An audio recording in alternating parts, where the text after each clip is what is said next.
wabarakatuh.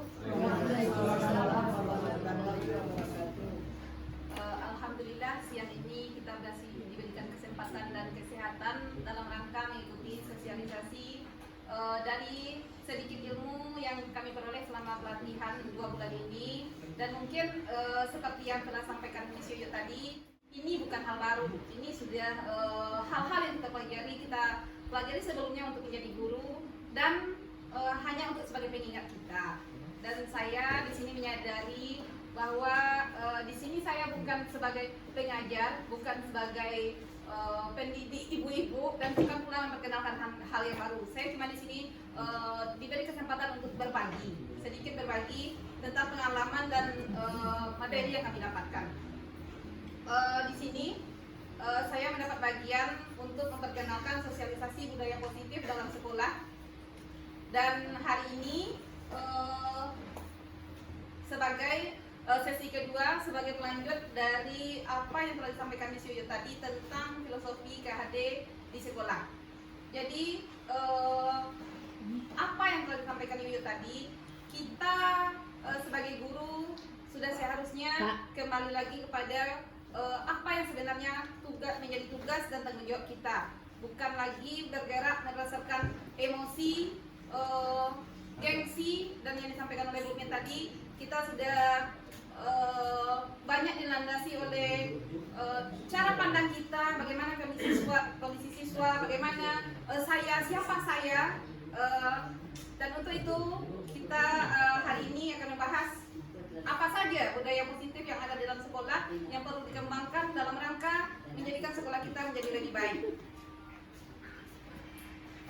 Yang pertama, saya awali dari visi guru seorang guru penggerak adalah mewujudkan murid mandiri, beretika, dan bersahaja, disesuaikan dengan sumber daya yang dimiliki dan mengacu kepada profil pelajar Pancasila. Sebagaimana kita tahu bahwa guru penggerak ini merupakan sebuah produk dari kebijakan menteri kita tentang pelaksanaan kurikulum merdeka. Guru penggerak lahir karena adanya kurikulum baru. Jadi bukan guru penggerak adalah seorang yang super dalam hal ini, bukan. Kami hanya untuk menjadi sebuah lilin kecil di tengah kegelapan, dan Indonesia katanya tidak akan berubah karena sebuah tower di Jakarta, tapi Indonesia akan berubah dengan banyaknya lilin-lilin yang ada di daerah. Jadi kami diibaratkan saudara bukanlah seorang instruktur, bukanlah seorang yang akan merubah daerah Anda, tetapi berusaha untuk menerangi diri Anda dan lingkungan yang ada di sekitar Anda sendiri-sendiri. Walaupun kecil, sinarilah itu. Jadi kami bukan sebagai instruktur di sini, bukan. Kami hanya berusaha untuk belajar dan menularkan apa yang kami pelajari, itu saja. Dan dari visi guru penggerak ini kita lihat bahwa titik akhirnya nanti semua guru itu harus menjadikan kiblat kita bahwa siswa harus mandiri, beretika, bersahaja sesuai dengan profil pelajar Pancasila. Seperti kita tahu, proyek penguatan profil Pancasila menjadi acuan kita dalam pelaksanaan kurikulum merdeka. Ada lagi pertanyaan, apakah ilmu ini hanya akan diterapkan pada kelas-kelas yang sudah menerapkan kurikulum merdeka? Jawabnya tidak. Kita bisa saja melaksanakan semua yang ada di teori kurikulum merdeka, kita laksanakan di kelas yang bukan kurikulum merdeka. Alhamdulillah, itu akan membawa kesegaran luar biasa. Dan sebagai aksi nyata, saya sebagai pribadi sudah menerapkan beberapa yang diajarkan di teori ini.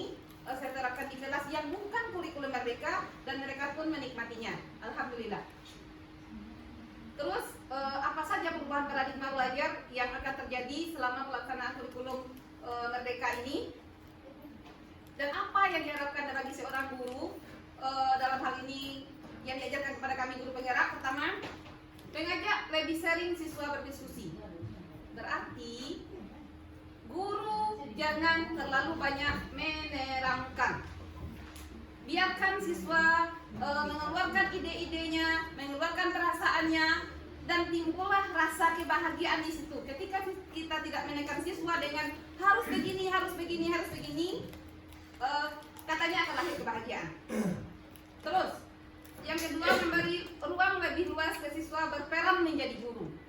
Jadi, seperti yang disampaikan tadi, guru bisa mencari ilmu di mana saja dan kadang-kala ada kalanya siswa lebih pintar daripada guru. Iya kan? Iya. Iya. Hal ini sering saya temui di kelas. Bu, bagaimana dengan ini? Sedangkan di buku tidak ada. Nah, sebagai guru kita tidak bisa menutup hal ini bisa terjadi. Dan yang ketiga, mencetuskan proyek bakti sosial melibatkan semua kelas. Dan saya bersyukur sekali sekolah kita sering melaksanakan ini. Mencetuskan proyek bakti sosial melibatkan semua kelas. Membersihkan masjid, seperti kemarin bulan imunisasi anak nasional, dan kepala sekolah kita rasanya sudah bergerak untuk melaksanakan kurikulum merdeka. Yang keempat, menemukan bakat pada murid yang kurang percaya diri. Nah ini kadang-kadang kita di kelas lebih memperhatikan murid yang sudah percaya diri, yang mau tampil itu saja, Yang sudah pintar. yang sudah pintar saja. Padahal tugas kita bukan mengasah yang pintar, tapi mengasah yang agak-agak tebal. Jadi bagaimana kita bisa memperlakukan siswa agar bisa seimbang antara yang kurang, yang menengah, yang sudah pandai, itu dinamakan nanti dengan pembelajaran berdiferensiasi. Ada siswa yang pandai, sementara selama ini saya pribadi khususnya kalau ngerti dan sambiang berarti nggak siap tugas dulu. Kita lanjut. Padahal tugas kita bukan itu. Tugas kita adalah membuat siswa belajar semuanya. Dan bagaimana caranya, Bu? Kita perlu berdiskusi untuk ini. Kita perlu diskusi tingkat lanjut setelah ini. Dan yang kelima, menawarkan kepada guru lain pada saat mengalami kesulitan untuk melakukan apapun atau kolaboratif. Apa yang akan kita laksanakan dengan menghadapi siswa seperti ini?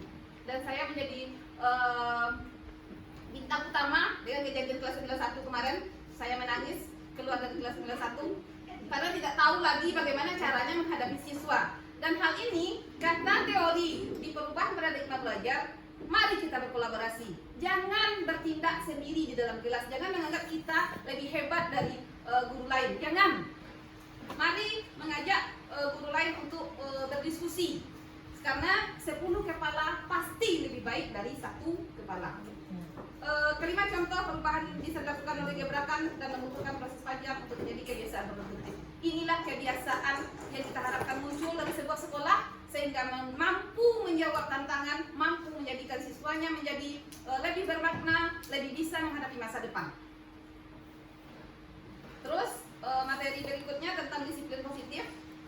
Apa kesimpulannya di sini yang dibahas adalah memaksa hanya akan membuat siswa memiliki kesadaran yang tidak permanen. Karena keharusan untuk mematuhi sesuatu biasanya hanya dalam jangka pendek. Jika mereka tidak punya kepentingan terhadap hal tersebut lagi, biasanya kesadaran tersebut akan cepat hilang. Kesadaran yang bersifat permanen hanya bisa tercipta atas kesadaran diri dari siswa itu sendiri, bukan dipaksa oleh orang lain. Tapi mereka menyadari dengan hati dan pemahaman yang mereka miliki. Ini sebagai gambaran apakah saya sebagai seorang guru pemaksa, apakah saya sebagai seorang guru penghukum, itu kita sendiri yang tahu. Jadi makna memaksa bisa efektif tapi dalam jangka pendek. Terus mengapa seorang siswa bisa melakukan sebuah kelakuan, sebuah perangai? Ternyata ada motivasi mengapa dia lakukan. Disebut dengan motivasi perilaku manusia. Pertama, apa alasannya? Untuk menghindari ketidaknyamanan atau hukuman.